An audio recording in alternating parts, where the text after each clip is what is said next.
Good morning, good afternoon, and good evening. It's Thursday, July 13th, 6:31 p.m. And welcome to our latest episode. This is Mark Yu. And Wowie Santos. And welcome to episode 82. Mark Yu Huawei Show. Slow down ahead. Is it a slow down ahead? Well, I guess we'll find out, right, Huawei? Yes, looks like my Wi-Fi is slowing down too. Well, we'll see because the earnings season is right around the corner. Pepsi, I think, just came out with their report today, so we're gonna take a look at that maybe if we have enough time. But before that, we have a bunch of information on this episode that can be related to, especially if you're an investor here in the US. Just for disclosure, we are not both any financial registered planners. We do this recording as often as we can, once a week, out of our desire or motivation to dissect our thoughts in the market and share it freely and publicly through YouTube or to a podcast. Mhm. So to start with, we usually take a look at the investor sentiment. So where are we in terms of a lot of investors out there? If they're bullish, meaning if they think the stock market will go up, or bearish, down, or neutral. So as of yesterday, there were a little bit less of investors who are bullish, down to 41 from 46, but this is still high. Still high, even though compared to even historical averages. And shortly, we're gonna pull up a chart that will show how high it is compared to the past 2 years in terms of bullishness. I remember when me and Huawei have been recording all throughout the tough times of 2022, we always have been in the low 20s, if not in the teens. So at Mhm. 40s, that's quite a jump, right, Huawei? Yeah, that's quite a big jump Mhm. from what we've been having. Definitely more exuberant. Yeah, I'm still like not used to it. We're still trying to get used to this 40%. Believe it or not, for the past month, we have never been lower than 41%. This is the lowest that we are in for the past 4 weeks. The bearish investors, meanwhile, they're still in the mid 20s camp, 25.9, a little bit uptick from 24.5 last week. So next, we're gonna take a look at the fear and greed index. If I can get rid of this zoom tab here. There we go. The fear and greed index, we are at extreme greed. We are at 80 points, whereas 1 week ago we were at 77. So in terms of timeline, this is a chart that we can pull up. Wow, it's probably the highest that has been for a while for the past 2 years. Not as high as the one in June 30, but you could definitely tell we are in the uptrend. We are in the extreme greed territory, above 75 points at least since June 9th. Well, a little bit over a month now. And look at this, while we And the this mark. past few days, yeah, have been showing that sentiment. Yes, sir. And if you're going to take a look at the market momentum, we are in extreme greed territory. If you're going to basically look at the chart, we haven't touched the 125-day moving average since March 14. This is March 15. This is Wow. actually during the bank crisis. Was it even a crisis or was it just the crisis of a couple of banks? I, I guess, Crisis of confidence. yeah, crisis of confidence, a run on the banks, especially for those uninsured ones, those who have a lot of money, more than $250,000 savings that weren't pulling out during that time. But looks like the Federal Reserve and stock market and everybody else find a solution and finally calm down. And ever since, we never looked back. It's been going up, up, and up. And actually, we are now at S&P is now at its highest again in the last 15 months. So this is a really good indicator that the bullish factor is in. We are strong in terms of stock price strength as well. So the breadth as well, the McClelland volume. This measures the thousands of stocks on any given day, actively buying and selling. So a lot of trading happening right now and resulting into extreme greed. Put and call options. Look at that, Huawei. It's way down there. Nobody is buying any protection right now. Whoa. Even back in 2022, Wow. when everybody was selling off everything, we haven't seen this low. We are at 0.67. Wow, we are at the lowest in probably in a year. If this goes back, yeah, in a That's a year. sharp up. Yeah. So Mhm. nobody's buying protection. So we're not saying that the sell-off is gonna happen tomorrow, but nobody here, or if anything, maybe only a few group of people are buying some put options at this point in time. The volatility, as we all know, the volatility means the gyration, up and down movements. The lower it gets, the calmer the market is, or usually it tends to go up. So this kind of is inversely proportion to the S&P, which is obvious, and which we're gonna take a look at that in a closer look in a little bit. So for the volatility for the past 5 days alone, it's down 12.48%. Wow. And I think actually, it was just 16 earlier this morning.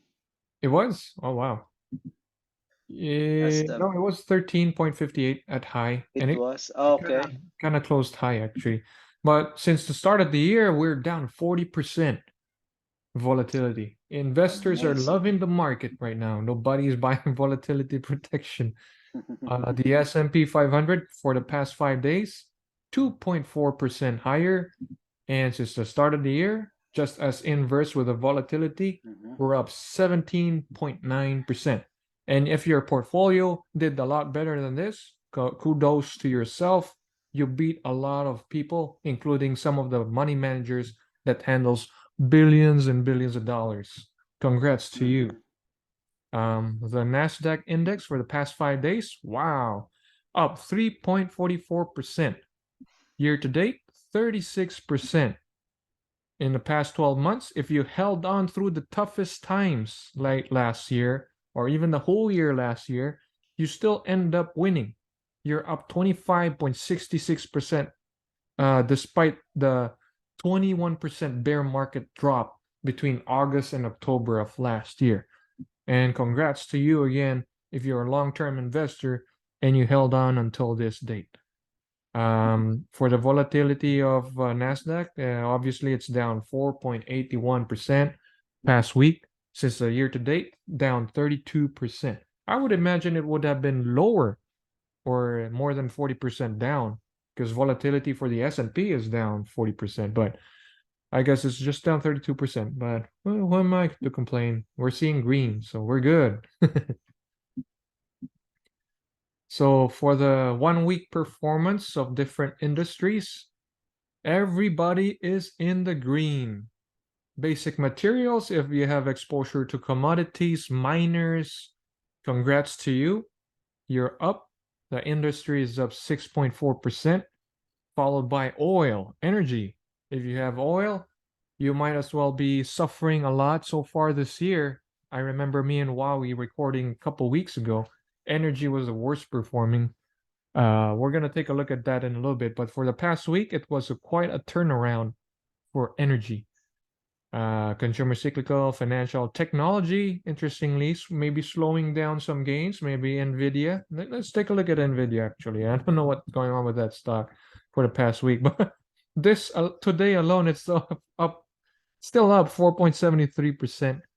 For the past week, 8.6%. For the past month, 6.9%.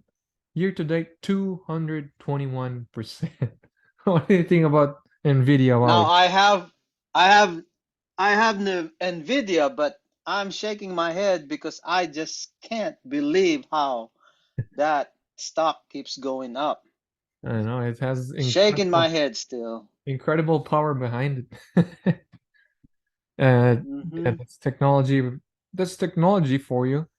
Industrials, real estate. Well, each and every sector is up. For the past month, 4 weeks, past month, only one sector is down, and that's healthcare. So it's unfortunate that healthcare is still down. Followed by the worst performing one is utilities. These are supposedly the anticipated best performing sectors this year, according to some experts because of what do you call that? Recession. But I don't see any recession with cyclicals going up like this. Since the start of the year, technology obviously is number one, 42%. The worst performing, utilities again, healthcare, and energy. So it's kind of like the inverse of what happened last year, where energy was the only green. So take a look at the next. What is more interesting is where the money is going. We're gonna follow now where the money is flowing. So this is as of recent by Reuters. Global investors extend buying streak into equity on funds on signs of easing inflation. Global investors were net buyers of equity funds for second week. Cooling inflation may moderate central banks' inclination to raise rates further. Speaking of rates, me and Wawi always take a look at the CME Fed Watch tool. Uh-oh, there's an error loading this tool. But yesterday I was looking at it, it was 95%. 95%. Oh, there you go. Okay, it's still the same, 94.9 as of Mm-hmm. like same as yesterday. But it was like, yeah, 94.9 that experts are seeing 25 basis points to 50 basis points hike. And Mm-hmm. July 26th, that's 13 days from now, that's 2 weeks from now. A lot of people are already baking this in on the current market. So after that, oh, it's good to look at what's in the books after that. So next meeting would be on September 20. And click on that. So 82% are seeing no change in rates. No cuts yet, but no change in rates on September. So we'll see if it changes, but so far everybody's looks like Jerome Powell and the Federal Reserve are doing a great job. Well, would you think, Maui, in terms of controlling the narrative and controlling the trillions of dollars in stock market movements? Definitely, the way Jerome Powell has been communicating his movement is very direct. And although there's been some dissenters out there, like Bostic was saying, no more rate hikes. He is not Jerome Powell is not ruling out any, rate hikes just yet. Yeah, because for one, residential home prices are still on the rise. So, They are, yes. that and jobs are still on the rise. So we're still in a pickly situation. It is. It's still a little bit tricky, but I bet people who need to move or who wants to move will find a way to get that loan down. Right now, there's a lot less demand for actually mortgages, so we might still end up with a good deal. So we'll see how that goes. Because currently, I myself am going to through a kind of like a property, you know, move as well, a major move. So we'll see when it closes. But right now, I can't really provide much data Hmm. or information about that. So going back to the flows where the money is headed, global equity funds or stock funds receive a net 5.94 billion in inflows. Wow, that's a lot. After witnessing a It's 3 a point reversal. yeah, after witnessing a 3.36 billion in buying the previous week. So there's a lot of money. I'm thinking, Wowie, this could be just snook and cranny coming from the 6-7 trillion money market fund that is now experiencing some sort of FOMO. What do you think? Well, I think it's more of positioning, in positioning their buying right now. Now that the trend is more optimistic, Right. so they're repositioning. Oh, but look at this, Um, Wowie. Yes, the graphics here. I actually haven't seen this, but mm-hmm, before on May 7th, when we were still recording until that point of time in and time out, a lot mm-hmm, of people are putting their money in money markets. So May 7th, mm-hmm, they have about 40 billion buy-ins in money market. June 28th, a lot of money came out, maybe 30 billion. And then June 20, June 21st,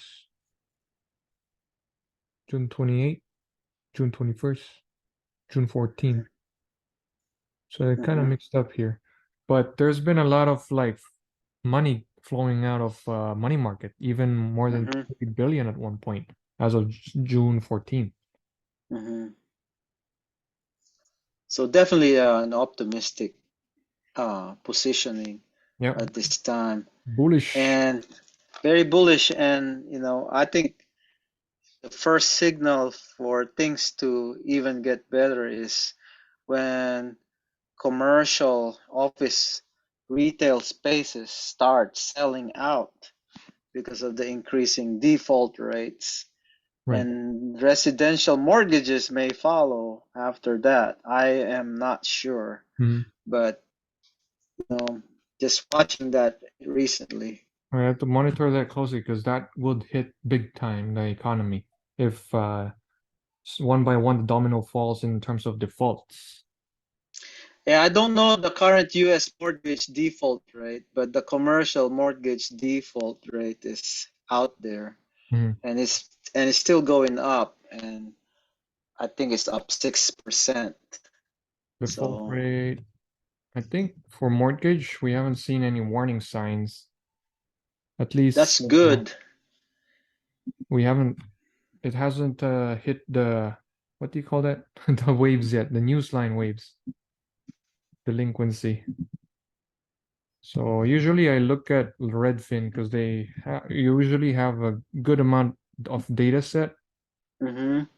So yeah, I don't see any. Yeah, we're not. I am not. I'm having a hard time finding that Yeah, data right now. So I think since no one's talking about it, no news is good news. right. And meanwhile, back to the flows. So a lot of money flowing into the US stock funds, followed by Asian, while a lot of withdrawals from European, 1.29 billion withdrew in European stock funds. Sector Hmm. funds, a lot of money flowed into industrials, consumer Hmm. staples, and technology, the FOMO money Hmm. coming in. Hmm. However, financials experienced half a billion in outflows. Not a whole lot of people are big fans of financials at this time. Except me. I've been, Thanks. I've been positioning some financials Oh, good, several good. months ago. Yeah. JP Morgan, Bank of America, and some of the smaller financials. Yeah, financials, I think MasterCard and Visa is also part of that. And if you're gonna look at their stocks, they're Hmm. actually wonderful this year. Hmm. They're Hmm. rocking it. Visa is actually up 17%, the 1 year high, and Hmm. MasterCard is back at $400 a share, not seen for the past 12 months. Hmm. It's actually probably a new all-time high for this stock. Yeah, everybody is quiet, but MasterCard just hit all-time high. Oh Hmm. my. Would you believe that? And people are still thinking that we're gonna hit recession. So I don't know. People are just having more credit Mhm. at this time. Yeah. Global bond funds received a net 10 billion. Second straight week of net buying. So people still love bonds. They are producing some returns now. For those maybe who are less optimistic, you could park your money there probably and expect that the company won't default. It's probably good to have it just as a protection. Make a diversification. Hmm. So government bonds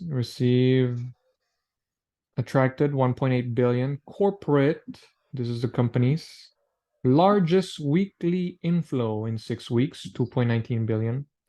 High yield funds saw net purchases of half a billion, rebounding after 2 consecutive weeks of outflows. Wow.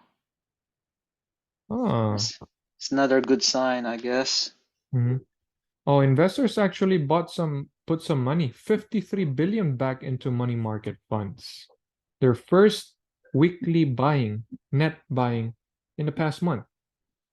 So in contrary to the image that we saw, looks like investors are still in love with money market. They're still unsure, still playing it cautiously. Yeah, It's kind of mixed, isn't it? it is. Still mixed. Precious metals. Investors are withdrawing money from precious metals. 6th straight week of net selling. Energy funds receive about 35 million, very tiny bit, after 2 weeks of outflows for energy. But precious metals, a lot of people are selling out on precious metal for some reason. If it becomes a trend, then that may be a good sign that things are stabilizing. But gold is still up. Yeah, gold is Still up. still almost 2000. I think central banks are buying gold too, all over nation, globally. Yeah, So, it's a good hedge. yeah. And lastly, emerging market funds attracted $500 million of outflow. A lot of money coming out emerging markets. Bond funds in emerging markets receive 1.4 billion. People are getting a little bit defensive in the emerging markets. So, yeah. Next one would be some screenshots like what we promised. So if we're going to take a look at this Yardeni chart here, the bulls to bear ratio, the American Association. Oh, So look at that. we're at pretty high right now. We haven't seen this since the bear market of 2022, even 2021 November. Look at that. So definitely people are getting more bullish, getting more excited. So according to this Bloomberg article, short sellers that helped fuel this year's rally are finally giving up. So it just means that the shorts are finally giving out their position and leading out to gains in the stock market, helping the gains. So these are the shorts, single names. It was a peak in November, but right now there are not much people shorting single stocks. ETFs too, they're giving up. They're at their lowest since early this year. So shorts are giving up. So this is another beautiful chart by Bloomberg. Bears unwinding equity bets. Large speculators cut short positions in S&P 500 at the fastest pace in 3 years. Oh yeah, look at that. That's a quick spike there. Maybe that's why nobody's buying puts too, Wowie. They got burnt big time because they've been betting short all this time. Wow. That's quite a graph right there. And if we're gonna take a look at this article closer and get the final paragraph here and read it out loud, because I think this is important. Matt Frame of Bornite Capital Management, a stock picking hedge fund, he said, quote, at the index level, we went from deeply bearish sentiment in the fall to the other extreme right now, especially in tech. I don't know it's fair to say I don't think it's fair to say that's true for every sector. It's really been a tale of two markets, with tech and the overall market re-rating higher year to date, while cyclicals have derated around the recession theme. We need to see some participation outside of technology if stocks are going to continue to move higher. Well, luckily, with all that jargon, we have the group's performance. So he's saying that aside from technology, we need to see some other involvement with the consumer cyclicals at least, or maybe basic materials. And so far this week, the number one performing is no longer technology. It's basic materials, cyclicals, energy, Nice. and financial. Yeah, And that's what I was saying before. That yeah. is an overlooked. Mhm. Materials is being overlooked. Now it's getting some notice. Yeah, people are buying into materials as well. 1 month for the past 4 weeks, when investors are turning bullish, the number one performing sector is cyclicals. It's no longer technology. Cyclical, industrials, basic materials, even real estate, despite the high rates, energy, and then technology. So if this keeps up, I think we're on a good track, right, Wally?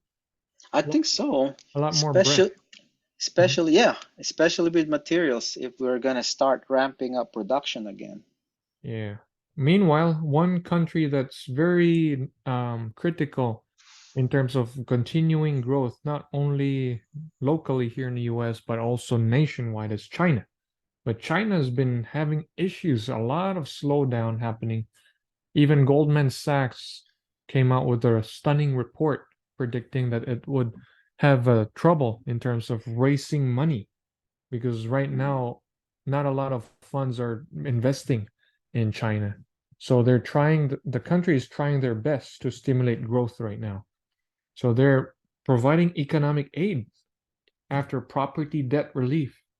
So they're helping people buy into property right now, but people are just not buying. They're so afraid of, defaulting and just paying down their debt. So that's the thing. Mhm. Nobody's buying property, and there's not much jobs or not much money to play around with, not much stock, not much property rise, not much, equity to get into investing. So China is trying to really provide enough support, small step toward supporting the ailing property managed by extending loan relief for developers. So they're trying. So hopefully they find their way to, grow their economy again. Yeah, it's gonna be tough for China, Mhm. especially now that the trade relations between China and US is also slowing down, and US is increasing their uh, trade relations with Mexico. Mhm. So Mexico is becoming the U.S. largest trading partner at the current time versus China. Yeah. And yeah, I think we're almost done with our recording at this point in time, but we have one more surprise. This is one great article by Reuters that we found. It's a column, by the way, the elusive U.S. recession and its misleading indicators. So there are a bunch of indicators provided by Reuters, but the most important one that we have been looking at is the leading economic indicator index. Because with all that, the yield curve inversion, the consumer confidence, industrial productions, bank credit, conference board here in the US, they roll it all those 10 components into what's called the leading economic indicator index. So right Mhm, now we have it pulled up. Here's the website, conference board. And right now it's showing a really steep decline, not seen during pleasant times, only during recession that this happens. But right now we mhm, actually have a steep decline. There's a little bit mhm, of plateauing, like flatlining here, maybe a bounce. But yeah, it's a quite a big drop, even way down there with the negative line. The recession signal we already hit, but we are not experiencing it in the stock market. So let's see what Reuters is saying. The average lag time is 14 months, according to EPB research. But the lag time right now it's 17 months and counting. So we're 3 months over the usual average. In other words, if recession doesn't hit by this year end, it will mark the longest ever lead time. Is it a new territory or a broken model? But he cautions Basmajian, who is a founder of EPB Research, cautions against dismissing the signals that have worked for decades. They are still within historical ranges, and their track mhm, record still stands up to scrutiny. Quote, most analysts have no choice but to have their initial bias gravitate to the mean or median range of these leading indicators. But we are certainly exceeding the mean and average of these historical outcomes. So basically, in short, it's a good warning shot to us bullish investors out there. Mm-hmm. Yeah, and that's a good that's a good indicator to watch because that's your economic 10 economic indicators Yeah, it's combined into one. for sure. It's leading the lay index. So maybe we're just gonna keep an eye on that. I don't think they publish that often. Like this one is published last month. I think they publish at Mhm. least once a month. So So we'll wait for July's, I guess, because June I think was just after the bank, yeah. dilemma. Well, it's what So the June number is a reflection of May, and it declined by 0.6% from April. mhm. And lay is down 4.3% um for So past. if the July numbers are better, then maybe we'll see. Yeah, if it does indeed turn out to be better, that's a good indicator that we may actually have a what do you call that? A slow recession. I don't know what the term is now. Or a short recession. Short recession. Hopefully Yeah. before the year ends is what I am thinking as well. Hmm. It's within my line of thought too, that hopefully we'll get a recession within this year, so we'll get it over with and move on Right. and start rebuilding. All right. Well, I guess that does it for now. And I really appreciate your time this afternoon, Wawi, and joining us Hmm. in our You latest too, episode. Mark. So is Hmm. it a slowdown ahead or no? Ask Paul Krugman. Paul Krugman says that the 2 10-year yield curve is just a sentiment indicator. Hmm, So he is confident that we may skip a recession. So right. Paul Krugman is one of these economists that I am, following on the news. Hmm. Well, we'll stay tuned. Well, by the way, you shared that video with Tom Lee, and looks like we're gonna be in a bull market. 4,582 Well, we're on not the far from that. S&P. Yeah, we're not far Yeah, from not that. very. It's We're well, 45.10 right now. he's probably gonna be right next week. Let's see. But there's options expirations too next week, according to Ruth. So Yeah. We'll stay we'll tuned. see. We'll keep you guys updated. It's Um, definitely better this week. A lot for the Bulls this week, a lot and of relief for sure. got With some the relief.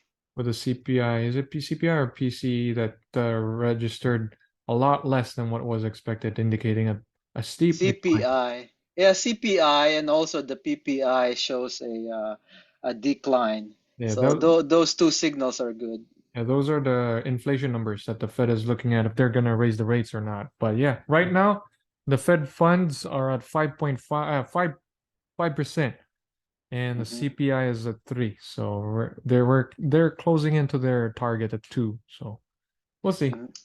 Once Well, again, actually, they were hoping they'll reach 3 by the end of the year, so they're oh, actually okay. ahead. Wow, we're getting there. Hmm. Well, again, thanks again, Wally, for joining us and sharing your thoughts. And thank you guys if you're still around. Hit the subscribe and like button. Again, this is Mark Yu signing out. And Wabi Santos signing out.